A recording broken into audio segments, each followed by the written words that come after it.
Aloha from Superb Vacations. Royal Caribbean International is building a new cruise terminal at Pier 10 in Galveston, Texas for the Allure of the Seas. The first sailing of the Allure of the Seas from Galveston will be this November.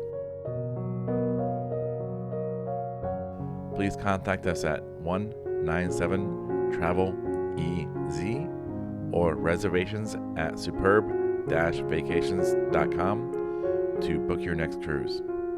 And don't forget to hit the subscribe button so you won't miss the next update video. Thank you.